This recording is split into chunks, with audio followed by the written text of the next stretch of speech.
Salut les fans de tech, j'espère que vous allez bien.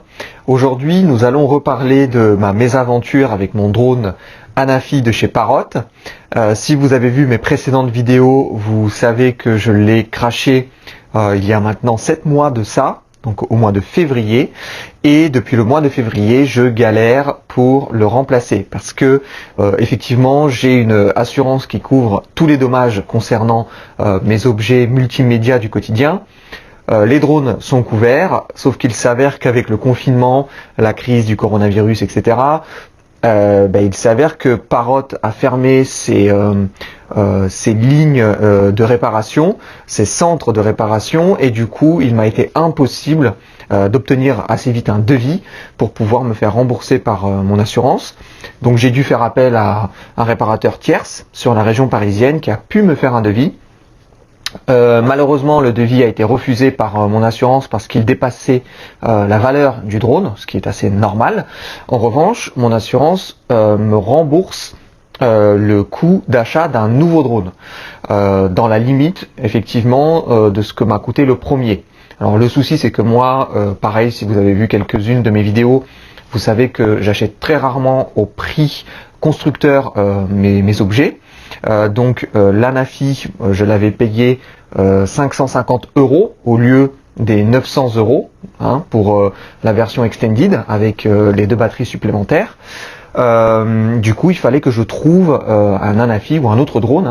L'assurance là-dessus est assez ouverte. On peut acheter un autre drone, mais dans la limite des 550 €. Bon, il s'avère que je suis plutôt satisfait de l'Anafi, donc j'ai cherché sur internet un Anafi dans les 550 € pour que je puisse me faire rembourser par mon assurance, et je suis tombé sur une offre en Italie sur la version FPV de l'Anafi, donc la version avec les lunettes qui vous permet de voler en totale immersion comme si vous étiez vous-même dans les airs. Sur le papier, c'est génial. D'ailleurs, j'ai lu quelques articles dessus sur internet et apparemment c'est impressionnant. On a l'impression d'être un oiseau, c'est un petit peu une comparaison vite faite, mais a priori c'est assez impressionnant et c'est très agréable de voler en FPV. Donc le paquet est là, hop, je vais vous le montrer. Très grand paquet, ici on voit que c'est la version FPV, donc avec le drone, un petit sac à dos de transport, les lunettes et le Sky Controller, la manette. Voilà, alors vous le savez aussi peut-être si vous regardez mes vidéos, j'achète exclusivement, dans 90% des cas, des produits de chez Amazon Warehouse, donc des produits qui ont été retournés pendant les 30 jours de rétractation par des clients, ce qui fait que ce drone, donc la version FPV, au lieu de 799 €, ce qu'il coûte normalement, eh bien il m'a coûté 530 €. Donc l'assurance a même gagné 20 € dans l'histoire, puisqu'ils ne m'ont remboursé que 530 €. Là j'ai la boîte de la version extended, celui que j'avais moi au départ, le drone avec la version extended. Vous voyez tout de suite que au niveau des tailles, hop, je vais les mettre à côté, elle est beaucoup plus petite, enfin en tout cas elle est plus petite que la version FPV, tout simplement parce que, pas que je les fasse tomber, dans la version FPV vous avez effectivement les lunettes, mais surtout vous avez le sac à dos de transport qui est assez grand, alors que dans la version extended c'est une sacoche, qui est très bien d'ailleurs, je vais vous la montrer.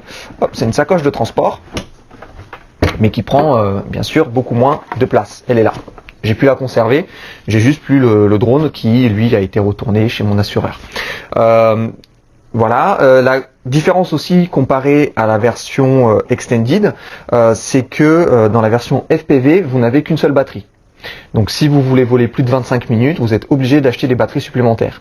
Alors moi du coup, je suis gagnant dans l'histoire, pareil comme pour la version extended, comme j'ai pu garder en fait tous les accessoires, à part le drone, eh bien j'ai pu conserver les 2 batteries supplémentaires. Donc finalement je suis pas perdant dans l'histoire, au contraire, je me retrouve avec 2 batteries supplémentaires, les lunettes et un drone qui normalement est en très bon état puisqu'il a été juste retourné par le client.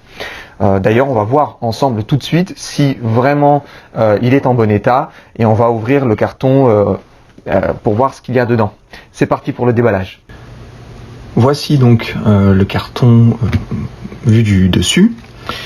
Bon, je vous ai montré Donc ce qu'il contenait ici sur le côté déjà, le sac à dos, le drone, le Sky Controller, les lunettes donc FPV et une batterie qui est là, qui est installée.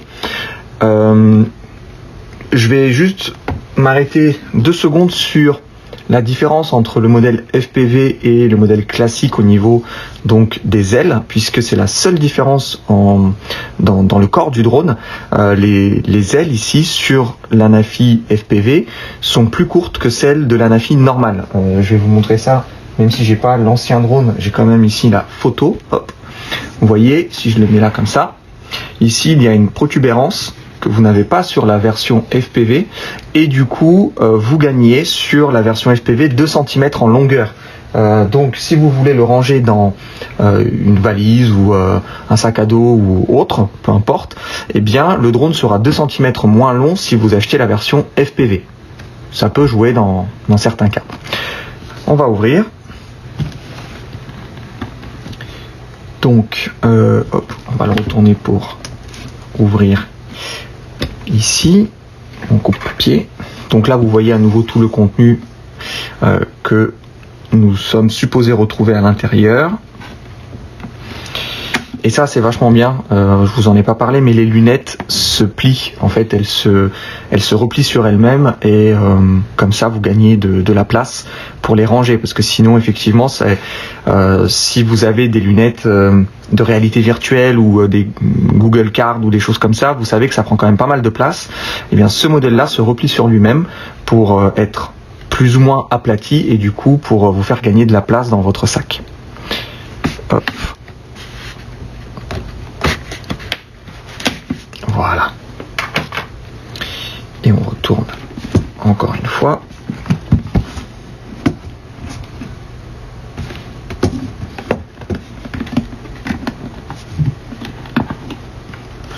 Ça vient pas.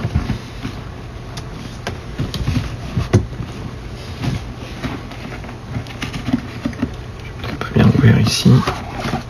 Ah oui, c'est ça. J'ai oublié un côté. Hop.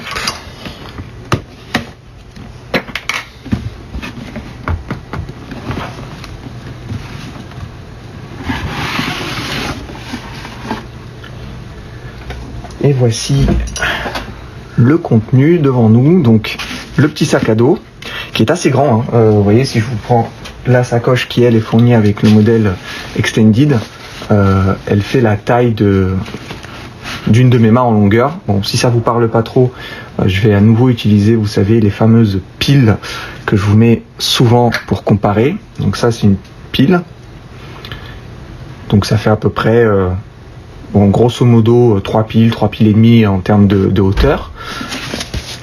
Le sac à dos, on est vraiment bien au-dessus. C'est vraiment très très grand, mais il faut bien transporter les lunettes et puis le drone. Hop, on va le sortir d'ailleurs. Et tout est rangé à l'intérieur de ce sac à dos, comme pour la version Extended. Finalement, quand on l'achète, tout est dedans en fait, dans la sacoche.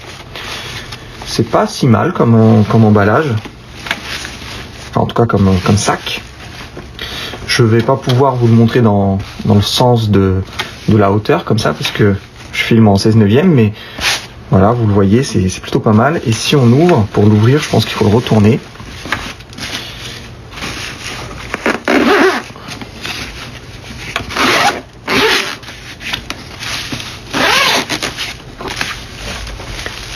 Et voilà le contenu. Ça me paraît être très très très complet. Comme je vous le disais, en général, les offres warehouse, c'est des retours clients. C'est rarement utilisé ou très très peu utilisé. Ici, on a une petite poche. Bon, il n'y a rien dedans. Sinon, on a là, j'imagine que c'est la carte SD. Hop, j'arrive pas à ouvrir.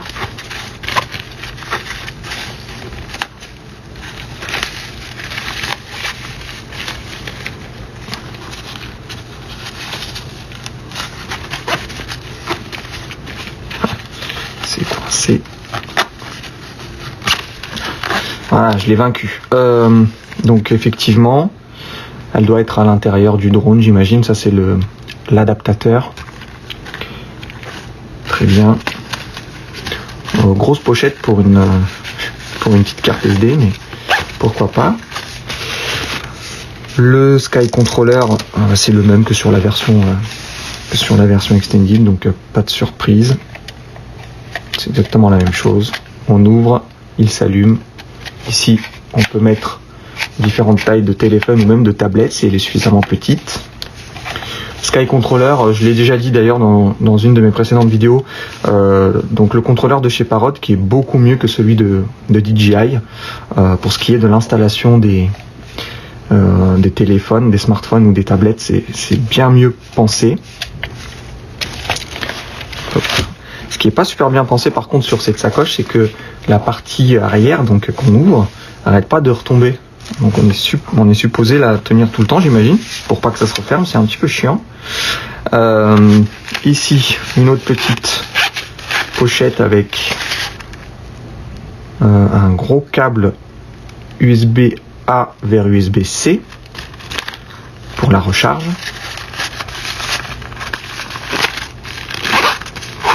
Ok. Là, on a les fameuses lunettes qui n'ont jamais été déballées. On ouvre.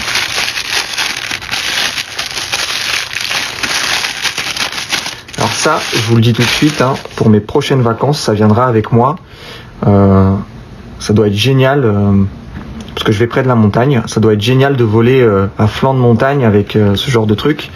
En termes d'expérience, alors moi qui ai du coup des lunettes de réalité virtuelle, en termes d'expérience, ça doit être incroyable. Donc, c'est incroyable parce que c'est nous qui pilotons en fait, hein. Donc ça doit être vraiment génial. Comment ça s'ouvre? Tout simplement comme ça, voilà. Ici, on met le téléphone, on referme et on pilote. Alors oui, c'est pas des lunettes autonomes, on est obligé de mettre son smartphone à l'intérieur, mais elles sont de très bonne qualité. Parce que finalement, si vous avez une Google Card ou des lunettes comme ça dans lesquelles vous pouvez mettre votre smartphone, vous n'avez absolument pas besoin d'acheter la version FPV du Parrot. Vous pouvez très bien utiliser n'importe quelle lunette dans lesquelles vous pouvez mettre votre téléphone et ça fera exactement la même chose. Qu'est-ce qu'il y a d'autre? Le manuel, on va pas l'ouvrir. Ici on a les hélices. Donc ça c'est les hélices. Donc on le voit ici. Le drone, hop, n'a pas ses hélices. Alors qu'est-ce qu'il y a d'autre? C'est tout. Le drone ici n'a pas ses hélices, donc il faut les installer dessus. Vous voyez, et elles sont là dans cette petite pochette en plastique avec les vis qui vont bien. Donc je vais m'amuser à les mettre en place. Et il y a encore d'autres hélices ici normalement de rechange. Voilà. Donc vraiment c'est tout neuf, hein. Ça n'a jamais été utilisé. C'est très bien, comme d'habitude en fait avec Amazon Warehouse. En général c'est neuf ou à peine déballé. Je vais ranger à nouveau les lunettes. Je vais pas les remettre, ça sert à rien dans le sachet. Et je vais juste déplier le drone pour que vous voyez ce que ça représente. Alors il faut vous imaginer les hélices dessus, mais... Et dans une précédente vidéo, je vous disais que sur la Nafi, la façon de déplier finalement les bras était beaucoup plus facile et puis tout de suite on sait comment le faire, quoi. On n'a même pas besoin de se référer au manuel, alors que sur le Mavic Air c'est pas si évident quand on l'a jamais manipulé, on sait pas trop comment déplier les bras, les ailes, alors que là vous voyez c'est vraiment même un enfant sans trop regarder le drone y arriverait. Donc pour conclure, vous avez dans la version FPV le drone, bon bien sûr avec ses hélices qui sont là, vous avez la petite manette, hop, que je vais remettre ici, les lunettes et des hélices, hop, de rechange au cas où vous crachez le drone, au cas où vous abîmez les hélices qui sont fournies au départ avec le drone. Et bien sûr, vous avez le fameux petit sac à dos. Voilà les amis, la vidéo est terminée. Dites-moi ce que vous en avez pensé en commentaire chez En Famille les Hélices. J'y répondrai le plus vite possible si vous avez des questions notamment. Et moi, je reviens très vite avec une autre vidéo. Salut!